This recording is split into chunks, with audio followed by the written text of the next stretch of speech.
The views and opinions expressed in the following program are those of the hosts and guests, and not necessarily those of the staff and management of WWDB-TV.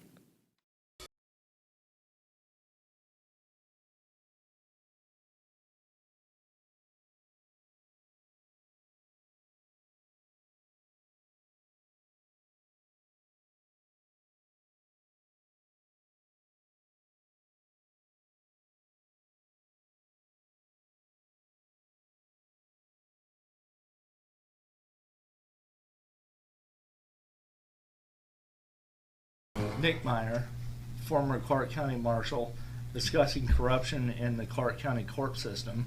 And then our second guest will be Barlow, founding chair, National Congress of Black Women, Las Vegas.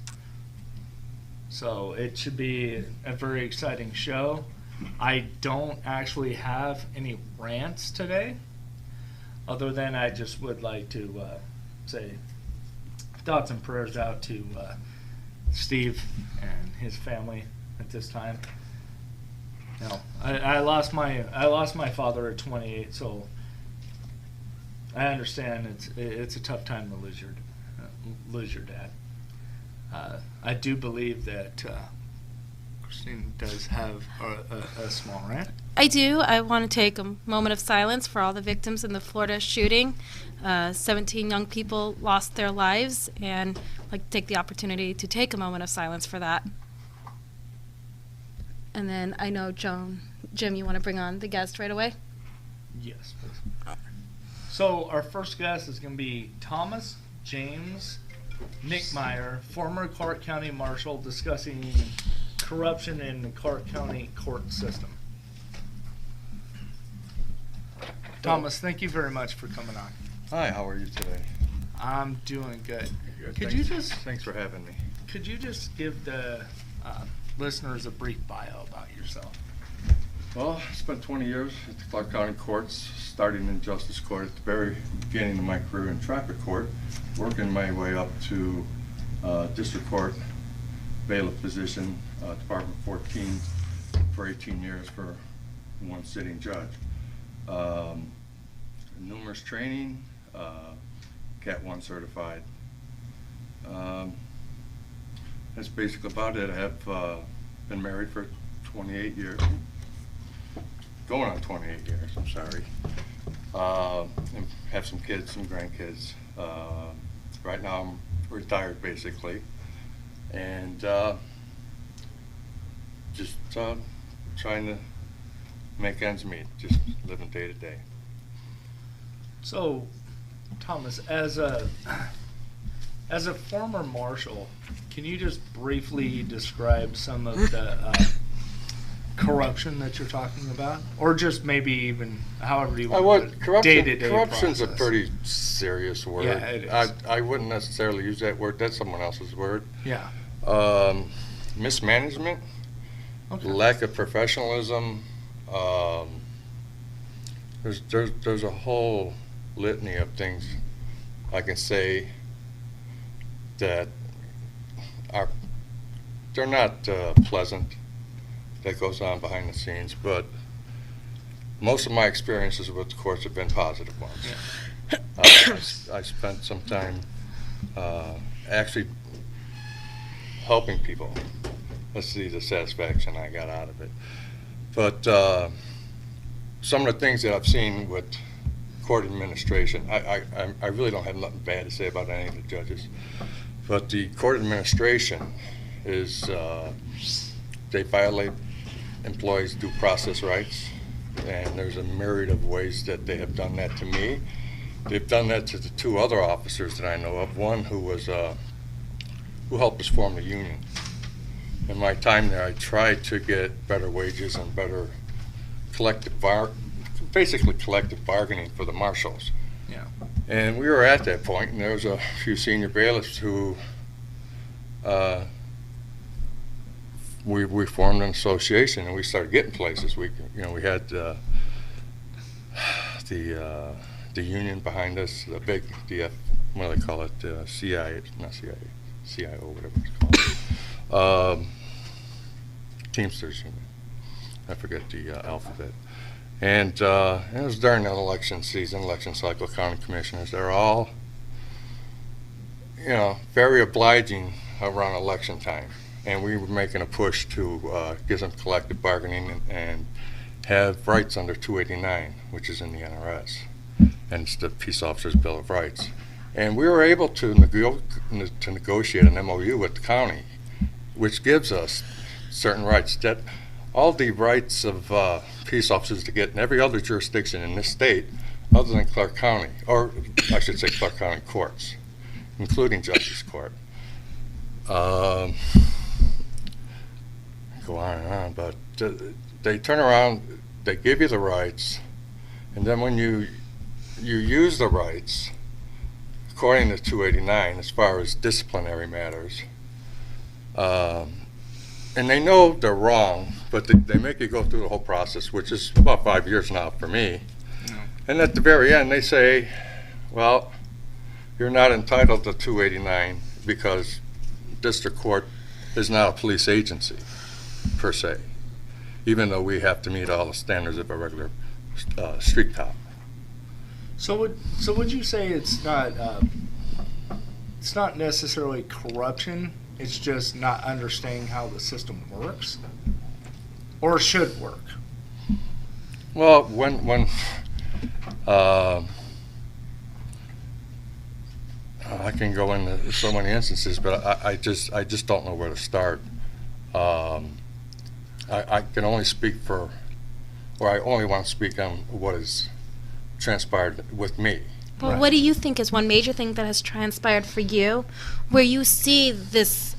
I know you don't want to use the word corruption, but for lack of better terminology is what I used. Well, I had made several motions. When you sue the district court, specifically the 8th Judicial District, you would think that the judges that are hearing the cases, if you have a case in the state system, because I sued them federally, I also had a case in the state system. You'd think that the judges, because I worked there for 20 years, they would recuse themselves, any kind of bias, or the appearance, just the appearance of impropriety. Right. There was a couple of judges who have done that. But for the majority, none of the 8th Judicial District Court judges who oversaw my case recused themselves, even when we put in motions basically laying out why they should be recused. And they come up with their legal jargon saying that, there's no bias that exists. The appearance of impropriety is something that the judges, they hold toe to that, okay? 99% of the judges do that. Just in this case, a select few, because if I win my case, it opens the door for other officers. Right. And there's other officers who have made mistakes, and they paid for it. But they never rose to the level of taking away your livelihood. I did that for 20 years. I loved my job. And it just so happened at the very end, I made some allegations against my supervisors, which were pretty serious, and they were covered up. So, and that's awful. And I could never imagine actually I can't imagine someone trying to take away your livelihood, but where do we go from here? What do you see? How do we go from here? Well, Because it seems as like far as the judges have complete control of this jurisdiction, and there's nothing. They're elected officials. That political powerhouse that is the RJC is just mind-boggling because it's so political. Everything is so political when you get into the inner workings of the government, especially in the courthouse. And as far as the public safety, which was always my main concern, was we were close to becoming back in 08, we were close to becoming not incorporated, put under the umbrella of Metro, right. where they would train, they would do the backgrounds, they would do the hiring. Would you have received the same benefits as Metro? Well, we never got paid, even close to like a municipal court marshal who does nothing but DUI. No, I'm not minimizing what they do. Right. But in the courts, they're doing DUIs and domestic violence and traffic and things like that, where in district court, we're doing capital murder trials. I'm dealing with jury panels every week, different people from all stretches, and I did that really well, I think, for 18 years. And it's just a shame that the where's I going with that? So, and for people that may not know, the marshals are totally separate from Metro. Right. They have nothing. They're no umbrella. Two different. Right, and when we got some collective bargaining rights and the judges lost control of their marshals, it was all basically through certain maneuvers. They turned around and they ruined it. And now the marshals are back to being at-will employees at the pleasure of the judge. Okay. Now, judicial marshals, it's understandable. I was one for 18 years, so I have nothing to say about judicial marshals. But the administrative marshals, it was a joke, and in so many ways. And that's where I think that it needs improvement. Right. I think the marshals should be controlled by someone other than the judges. What would you like to see? If you think that the judicial judges are marshals are a joke, who should be in charge of the marshals? I never said the judicial. Not the marshals are a joke. judicial, but I said the way the officers who work administratively. Now this was going back. I'm going back 5 years. Right. What they have or who they have now. All I know, there's been a huge turnover, so I can't speak as to the qualifications of the officers now. But back then, they were pretty sad, and the court administration. sad how? Why were they so sad? Because I found that a lot of them came over from other agencies who were terminated, who came with some sort of baggage. Mm-hmm. Okay. Because of the way we pay the law enforcement officers that we have, if you really look at it, we were the lowest paid peace officers, required to be Category 1. You have to get your certifications and everything else. The judicial marshals should get paid along with parity, along with the other ones in the county. City, like Henderson, that they all make a hell of a lot more than the district court marshals. So, just so the listeners understand, just give a little description real quick of what a Clark County marshal actually does. It What's depends, the job? administrative or judicial, because the judicial marshal, their responsibilities, especially in a criminal environment, are quite staggering at times, depending on the nature of the case. Yeah. Because there's all kinds of things you've got to consider. First and foremost is the judge, and then the safety of everybody else. Okay, then you got people who commit these crimes that are so heinous, and I'll never forget. A lot of them I never will forget. But you got to have a talent for dealing with a lot of people. You deal with the criminals. Not so pleasant. You deal with the attorneys. Most of them are pretty decent people. You got some that are real boneheads. And then you got to deal with all the juries that come in the voir dire, where you bring up a prospective juror, and you're basically trying to get their life story in 5-10 minutes of what their likes and dislikes and all that are out. And you impanel on a jury. You present evidence. You got to make sure all that evidence is secure at all times, and you got to attend to the jury and make sure they come and go, get assembled, all kinds of stuff like that. Go through the trial, closing arguments. You take them back. They deliberate. You bring them back in. They render their verdict. You bring them down. You make sure they leave the courthouse safely. there's been a lot of instances where jurors felt so uncomfortable about leaving the courthouse after rendering a guilty verdict. And some of them have been very high profile, so, and a lot of them didn't want to be bothered by media and stuff like that. So you gotta tend to, that was more what I enjoyed doing, is dealing with the juries. You know, I've gotten so many compliments from juries over the years, verbal and written. So, you know, I take solace in that. You know, even though my career didn't end on a note I would have liked it to have, I take home the pride that I did a good job. And no, you know, they spin stuff to make you look like you're the worst officer in the place. And no matter what they say, you know, it's just water on a duck's back at this point. So, any of these concerns, did you bring up while you were still on the job? Oh yeah, I did, and they covered them up. Yeah. They covered them up. And I'm not talking about a regular officer. I'm talking about the security court administrator. And in today's, what's their job? Just for the listeners, so they understand what.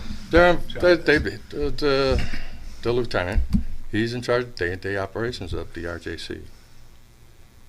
And in the family court, same thing. At the time, it was Lieutenant Rushfield, which we all know about Lieutenant Rushfield. But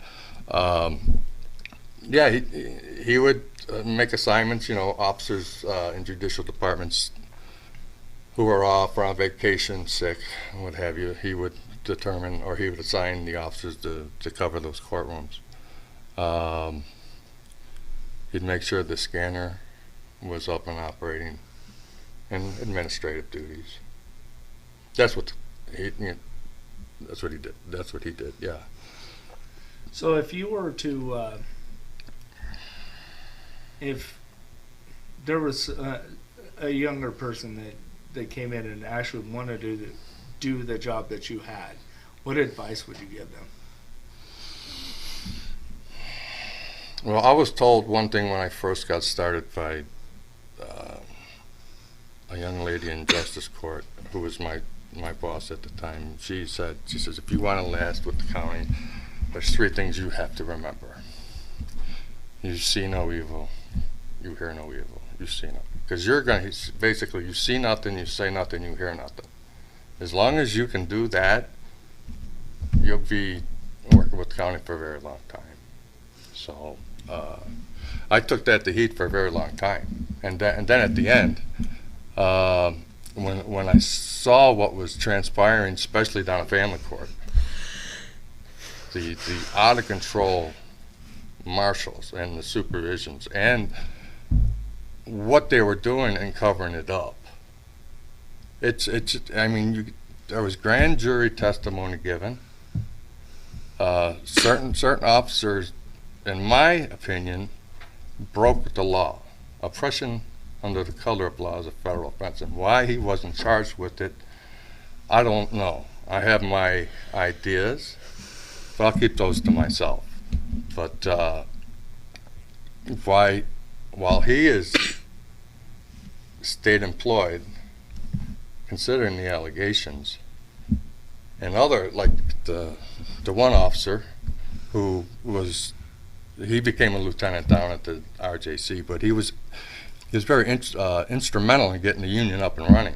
He made the mistake of going from union president to lieutenant, and I kind of knew we were kind of doomed then. But when he wanted to run the agents or run the marshals the way they were supposed to be, under 289, given all the rights of every other peace officer, they did a number on him, and he had some issues, but they were personal issues. His job performance was right on spot, and when he wouldn't get along with administration, he wouldn't get on administration's team, and he wanted to do things the right way, they got rid of him, and for the most ridiculous things. And they manufactured evidence, they manipulated people, and they terminated it. Do we have proof of it? Is it hearsay or do we have proof? Oh, there's proof. And how do we get the proof into light? Well, he sued, and he can't really say anything because he signed a non-disclosure agreement.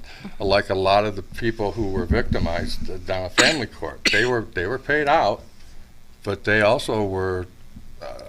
I would almost guarantee they had non-disclosure agreements. They couldn't talk about what happened. I know they gave Monica Contreras a great sum of money. The young lady who was choked out while in handcuffs, don't know the number on that, but having one of the most premier attorneys in town represent her, I think she probably got a healthy figure. And there's been other instances where people were body slammed and paid out, but they keep everything in house and they cover everything up. And if you speak out about it, like I did, they did the same thing to me they did to the lieutenant. And they, like I said, they made me out to be the worst guy there.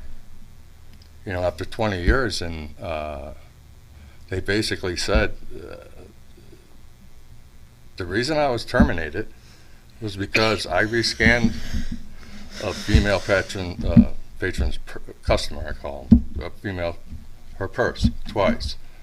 And I made a comment to another officer in regards to that particular female, which was just between me and him. And it was just more of a, because he was a newer officer, and I thought, you got to watch your step and what you say about people, okay? Mm-hmm. Or say to people, because they sometimes don't exactly perceive it the way you say it. And I've had that problem numerous times. Or they spin it to suit their own purposes. Well, they obviously did, because that's what they used to say, okay, you rescan this lady's purse, and you're terminated. I'm sure you had a reason to rescan? Well, they brought up a multitude of other charges, like officer unbecoming. The conversation I just had with one officer, about, I don't know, I wouldn't call it a mentor relationship, but he was a newer officer, and I was telling him about the pitfalls of the 8th Judicial District and what to do and what not to do. Yeah. When commissioners or councilmen or somebody important or a high-profile attorney would come in, I'd point that stuff out to him. I said, these are the people you have to treat with kid gloves. Yeah. Right, which is probably important if you're a newer officer. Right, and we got along, and and I would have a conversation with him, and I'd tell him, you can't do that. You will get chastised for it. And I made the mistake of making a comment about my supervisor, the lieutenant, basically asking him, why is it that the 8th Judicial District hired somebody who was adjudicated of civil rights violations when he was with the LA Police Department? And he was hired to run you got one guy down in family court accused of violating someone's civil rights, and then you have another one in charge of the RJC who's been adjudicated to violate someone's civil rights. And it was upheld by the 9th Circuit Court of Appeals, and he still holds a position in a judicial function. He's not a lieutenant anymore. But that boggles my mind. So and they covered all that up, because I brought it out. I went to a certain judge. I says, how can this be? How can this happen? And this certain judge, I got back to the court administrator down the line, and then my complaint to the human resources director, Ed May, who is, in my opinion, he was the one who it covered everything up. Well, imagining. So, Thomas, I got one question. You touched on unions. So, are the Clark County Marshals currently, are they unionized now or no? Well, we have an association, but it's not recognized by the courts anymore. And why do you think that's so important? Well, it doesn't give us any collective, we're at will employees. If the judge can bring in who he wants, okay? And it's always been like that. Yeah. You're basically, you work for the judge. Yeah. All right, the administrative bailiffs, they're different. And we just wanted to get equal pay and be treated like every other peace officer, that works the court system in this state. They all have 289. And in the NRS, it says it specifically says marshals and bailiffs are peace officers in the state of Nevada. Why do So- you? So if you weren't happy with the judge that you were working for, couldn't you have just left? Oh yeah. Yeah. You can do that with any job. Right. But when I first started, if you left the judge, that didn't guarantee you a spot at the administrative Right. pool. Right. We got it to the point where, if you didn't get along with your judge, or for whatever reason, or the judge retired, you'd go to the gate. Now it's not like that anymore. From what I understand, there's more private security officers at the gates now than there are marshals. So, I haven't been into the courthouse in quite some time, and the last time I went in, I was rudely treated by some members of the just some of the people that I consider friends, Yeah. and they did a number on me. I didn't go to the courthouse for the longest time because Bob Bennett, who was the security director at the time. Yeah. I can go into a million stories about him, but we clashed when he first got there, and he threatened to have me canned. And I forgot where I was going with that, because just a rush of things come at me at one Right. time, Oh, yeah. and yeah. it's kind of hard to. Why do you guys Dial think it you're down. not recognized by the 289? I mean, you've touched Well, on it. I got it all the way to the Supreme Court, and I don't think I'm going to fare well there either, because they're all, well, not all of them, but most of them sat on the 8th Judicial District, and they're going to side with the 8th Judicial District. I can't, what am I going to do? Try and put in a motion and recuse the Supreme Court? I don't think that's going to happen. Right. Right. Or at least the Supreme Court judges that haven't sat on the Judicial District. I mean, I've seen where, in the appearance of impropriety, they would bring a judge in from Pahrump on a small matter. But to me, it must be something serious, because they put me down, and they smeared my reputation. I've heard a couple of stories of why I was let go at the courthouse, and I just shake my head and I'm just going, oh my God. And people will believe that because there's nobody else there to tell them different. Right. And after 20 years, I didn't want to go out being, oh, they finally got on that, or maybe some people probably felt like that, but Well, Thomas, we want to thank you very much for coming on.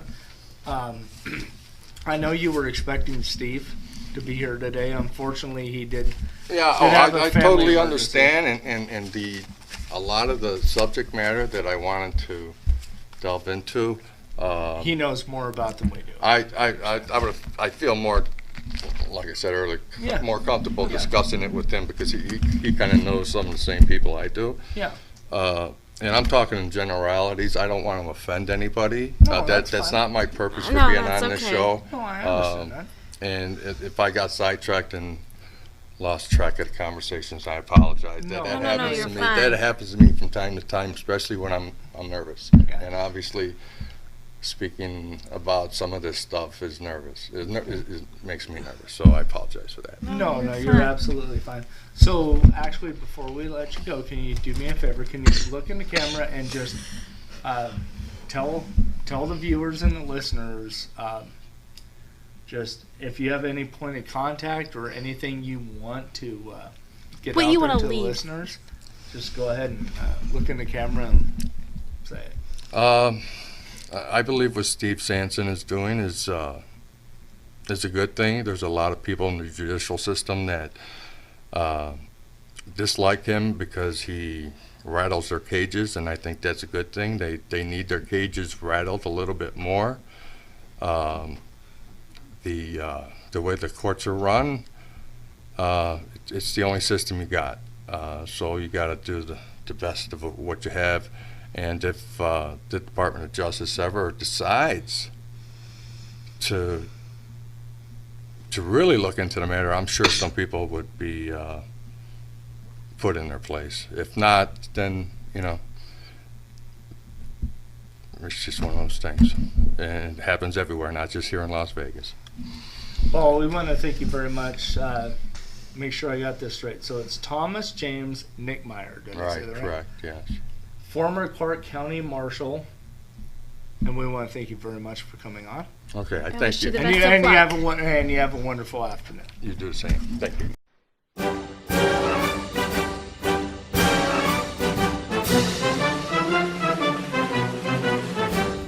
Good afternoon. This is Jim Jonas, host of Veterans in Politics. We are a video and internet radio show, live every Saturday from 2 to 3 p.m. on worldwide digital broadcasting television. Our mission is to educate, organize, and awaken our veterans and their families to select, support, and intelligently vote for those candidates whom would help create a better world to protect ourselves from our own governments in a culture of corruption, and to be the political voice for those and other groups who do not have one. So listen to us live every Saturday from 2 to 3 p.m. on worldwide digital broadcasting television. Or, if you miss that opportunity, it's okay.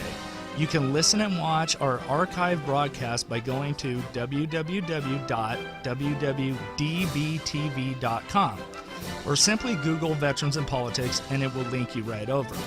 It will also give you a list of our upcoming shows, so you can do some research and call in to ask questions. The number is 702-685-8380. If you truly want to be informed and make educated voting decisions, Veterans in Politics is the place to go. We are nonpartisan, have no agenda but to help you get the information you need to make an educated voting decision. Remember, the person who doesn't educate themselves and exercise their right to vote is only adding to corruption in government. Don't be that person. Listen every Saturday from 2 to 3 p.m. to Veterans in Politics. For more information regarding VIPI, visit www.veteransinpolitics.org. Welcome back. This is Jim Jonas and Christina Ortiz with Veterans in Politics. Right now we have Ann Barlow, founding chair, National Congress of Black Women, Las Vegas Region Chapter. Ann, how are you doing? Good. How are you? Good. Hey, one quick question for you real fast. Are you related to Ricky Barlow? Yes, I am. Are you? Yes. Good. He's my brother-in-law. And thank you so much for having me on the show today. Yeah, he's actually my city councilman.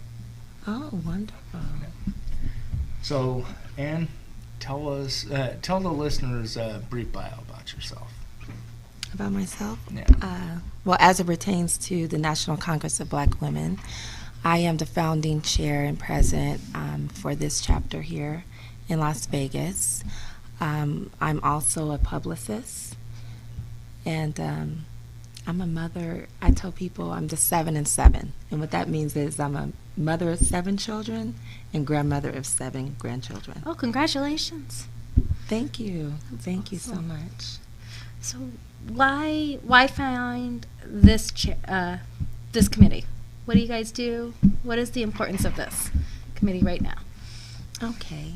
Well, I was appointed by our national president. Her name is Dr. Ife Williams. She is also the former advisor to former President Barack Obama. Okay. Also, the ambassador of the National Congress of Black Women is Mr. Tony Wilson, and he is also a performer. He is also the young James Brown of the late James Brown. Okay.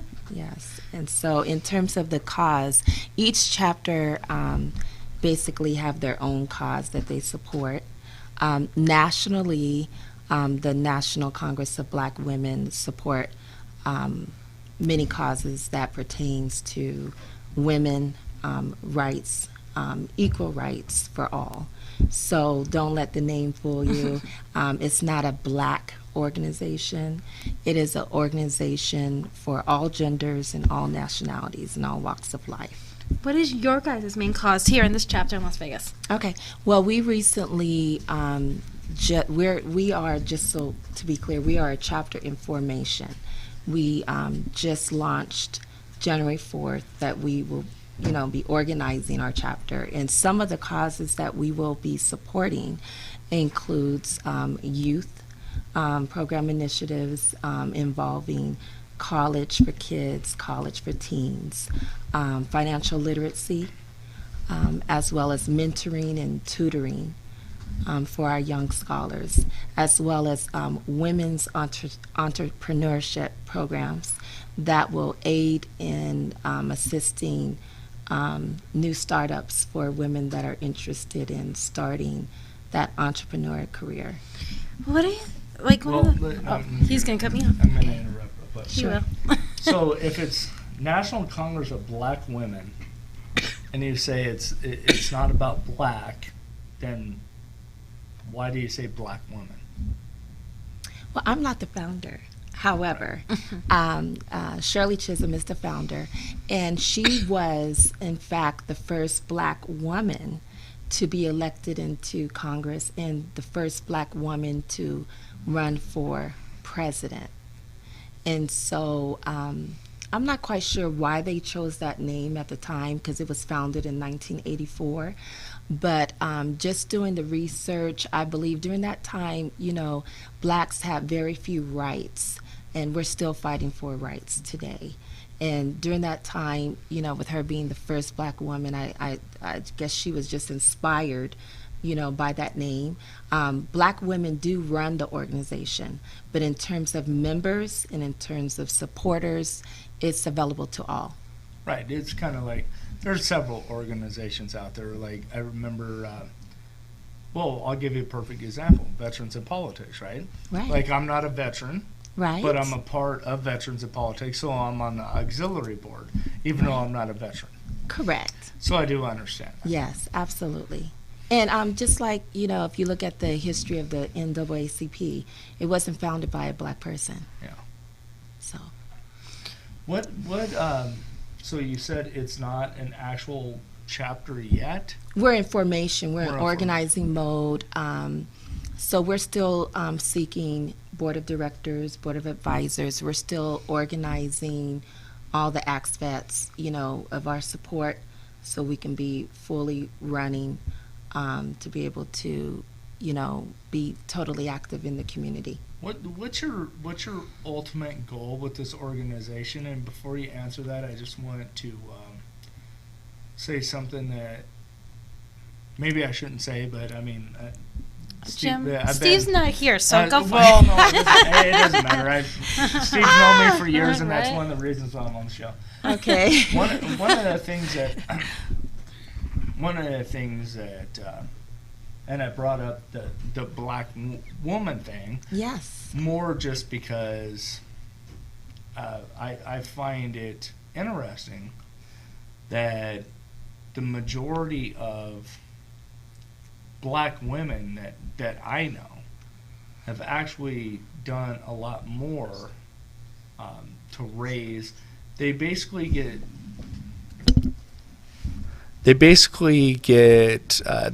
have to raise kids, because I don't think that like some of the black males are responsible enough. So I think that black women are very strong-minded.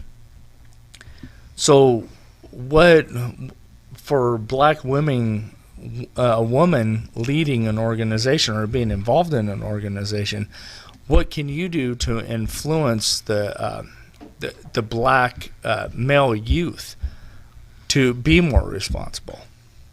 That's a wonderful question, which leads me to one of our program initiatives that we're going to be rolling out, and that's our mentorship program. And we're reaching out to not just the community, but to our colleagues, other organizations like the 100 Black Men that is very active in the community. that is ran by Sean.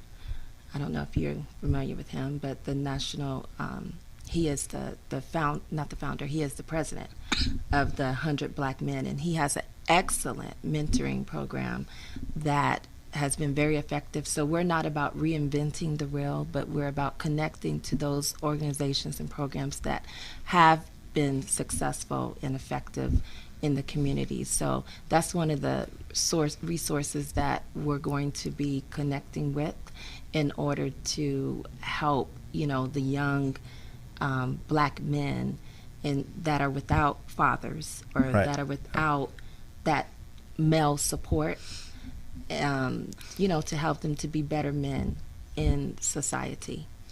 And you've mentioned that blacks are still fighting for their rights today. What are some of the big rights that you feel that blacks are still fighting for today? I would say equality, and equality in the workplace, as well as women, because we are the National Congress of Black Women. Right. So just equality for all. So not so specific to just because we're not the only race that are still looking for equal rights.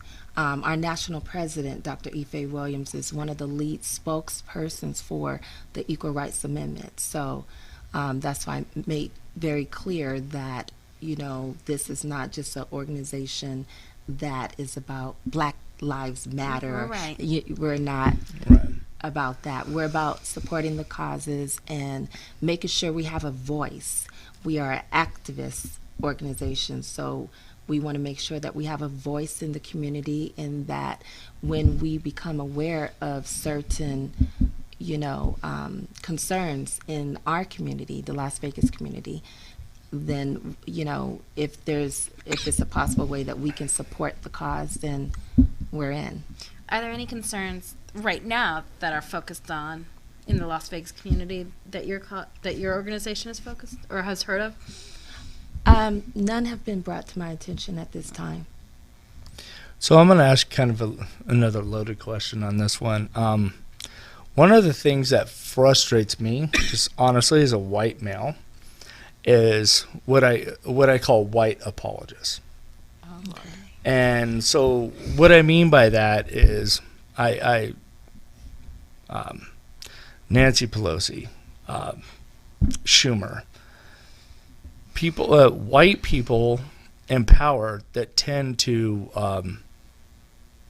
manipulate Black people into voting for them, because don't worry about it. The government's going to take care of you. You're not smart enough to take care of yourself. So what type of things is your organization going to do to prevent that? Because that frustrates me, because I think it is the ultimate embarrassment for me to look at you as a Black woman. I don't know. I'm a white man. I don't know anything that you've been through in your life. So for me as a government official, if I was a government official, to go, hey, Ann, don't worry about it. I'll take care of you. You just give me a little bit more of your paycheck. I think that's an ultimate insult. Wow. As an individual, I can agree with you. The National Congress of Black Women, we are nonpartisan. Mm-hmm. And so therefore, when it comes to certain issues, we can't participate. However, as an individual, I totally understand, where you're coming from. And I would just say, we can refer, people that have those concerns to other resources. And with women's health, and I have a loaded question now. Okay. And I'm going to get in trouble for it. And I've never actually spoken about it on air, so. Okay. Women's health, there are more Black baby abortions than there are anywhere in the world. How do we promote women healthy, feeling comfortable, being great parents, having that next generation of strong women like yourself? How do we get through that with women's health, with not having to say, you're not smart enough, we're going to let the government take care of, your health? How do we, as women, because I'm a woman too, how do we as women stand up and say, no, we want to be in charge of our own health? And how do we be an activist in that, instead of having women just walk around in vagina costumes? Wow. That is a loaded question. I knew it too. That is a loaded question. Well, you know what? Like I said, personally, I never push my own beliefs off on anyone. You know, I believe that everyone has a right to make their own choice for their own issues and their and concerns. So, personally, I tend to try to stay away from those issues that would have me to make a choice or decision for someone else, because I believe we are grown adults. We all have different backgrounds, and a lot of times our backgrounds will mold us into certain beings that will influence us to make certain decisions. And so the only thing I can offer is to encourage and empower women to know that there are other options. Because I feel like as women, sometimes we spend so much time tearing Yes, each other down yeah. instead of building each other up. And so we have a beautiful, strong black Oh, woman thank here. you. We should build each other up. We should make more women feel that way. That yes, we have Absolutely. your back.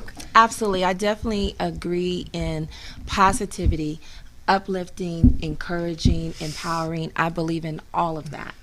However, it's going to take some time to get everyone to come on, one accord to that same, empowering belief system, I would say.